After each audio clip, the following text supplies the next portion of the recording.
2025-এর আইপিএলের অন্যতম একটি বড় চমক। সর্বকনিষ্ঠ খেলোয়াড় হিসাবে এবার আইপিএলের নিলামে মুম্বাই এবং কলকাতার দুই দলের মধ্যে হতে চলেছে টক্কর। এই প্লেয়ার কাদের হয়ে খেলবে? আপনি হয়তো ভাবছেন ছেলেটিকে। এর আগের আইপিএলে এরকম অনেক প্রতিভা দেখা গেছে, যারা কম বয়সে মাঠে নেমে দুর্দান্ত দাপিয়েছে।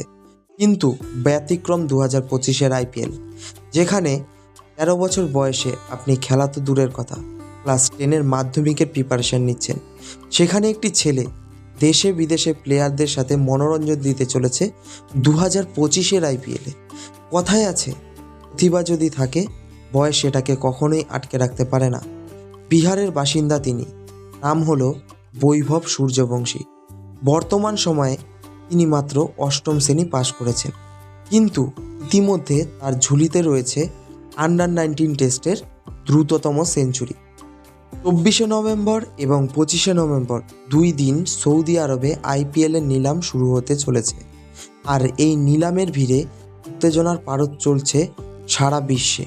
সাথে সাথে রয়েছে বৈভব সূর্যবংশীরও নাম। মুম্বাই না কলকাতা, কোন দলের হয়ে খেলবেন সেটা এখন প্রশ্নচিহ্ন হয়ে রয়েছে।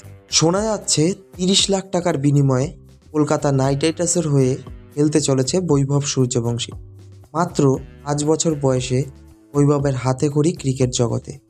এখনও পর্যন্ত বহু ঘরোয়া টুর্নামেন্ট খেলেছে বৈভব রাজবংশী। তিনি কোচবিহার ট্রফি, বিনু রাজবংশী ট্রফি এবং রঞ্জি ট্রফিতে অংশগ্রহণ করে দুর্দান্ত ফল দেখিয়েছে। এই ক্রিকেটারকে নিয়ে বর্তমান সময়ে চরম উন্মাদনার সৃষ্টি হয়েছে 2025-এর আইপিএলের নিলামে। অবশেষে দেখা যাক সে কোন দলের হয়ে খেলে, কোন দল তাকে পছন্দ করে সুযোগ করে দেয় খেলার জন্য। আপনি কতটা উৎসাহিত এই ক্রিকেটারকে নিয়ে সেটা আমাদের কমেন্ট বক্সের মাধ্যমে জানান। এমনই নিত্য নতুন ভিডিও পেতে আমাদের চ্যানেলটিকে এখনই সাবস্ক্রাইব করুন। দেখা হচ্ছে আরও একটি নতুন ভিডিওতে।